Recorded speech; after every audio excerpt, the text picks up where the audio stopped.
Well, for more on that, we're joined by Kurdish journalist and researcher Sirwan Kajjo. Thank you very much for joining us on the programme, Sirwan. So let's start with the Kurdish civilians, the 140,000 people who had to flee their homes in Aleppo. Will they be able to go back?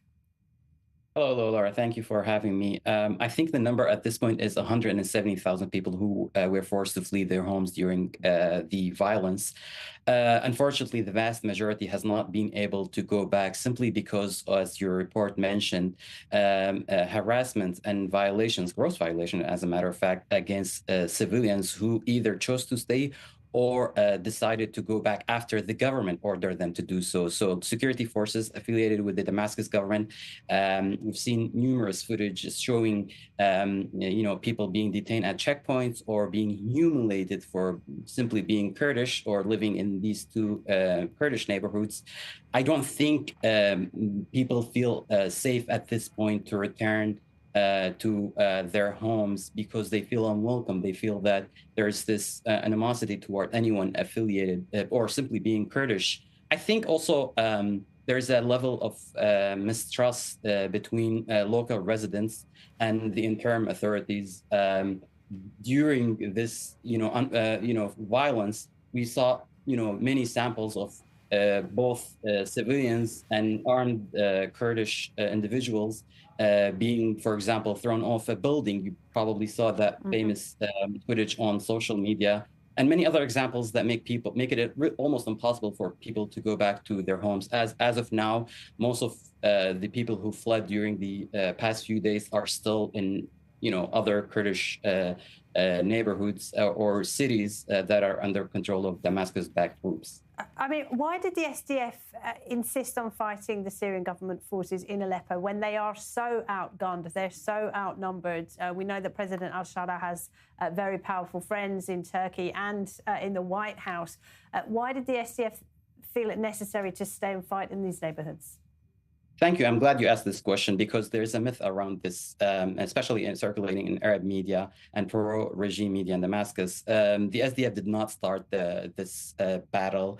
The SDF does not have any present, but according to the Syrian government itself, according to the March 10 agreement, which resulted a April 1st agreement, April 1st, 2025, all SDF fighters withdrew from these two Kurdish neighborhoods. The only groups that remained were local security forces, or what's known in Kurdish as Asayish, which were placed under the command of Syria's interior ministry.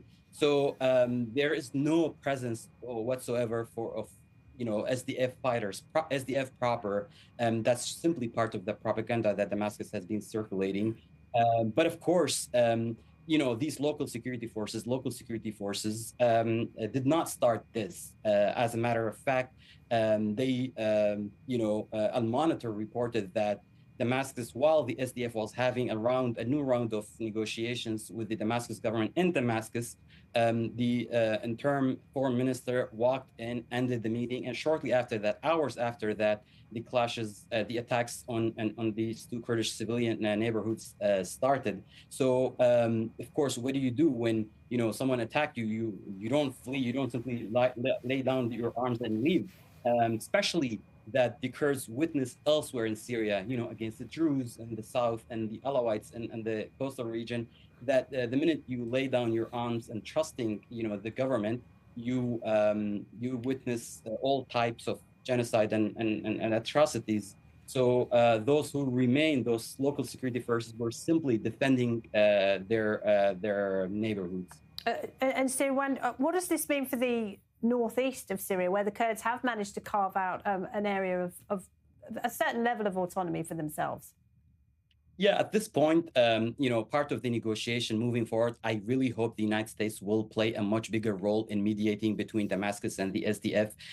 This shows that, Syria cannot be heavily centralized, cannot be governed the way Assad did for decades. Syria has a very incredible society, and especially these people in power right now. We all know who they are, Laura. I think, to expect otherwise would be naive. Ahmed Shara, the interim president himself, shamelessly said that he's proud of his past, and his past that is affiliated with Al Qaeda, possibly killing American soldiers and many civilians in Iraq when he served with Al Qaeda and later on with ISIS. So it would be wishful thinking to fully support this term government and expect good outcomes. I think the best way for the SDF to continue this level of negotiation, but it has to be with major international guarantors. The United States, I'm glad the United States is still part of this. Okay. And I really hope that President Trump will be more forceful in terms of forcing the Syrian government to allow all these non-Sunni, non-Arab communities, which roughly make about half of Syria's population, to be able to govern their regions and keep away these Islamist elements from their regions. Sirwan, thank you very much indeed. Great to talk to you. Sirwan Kajjo.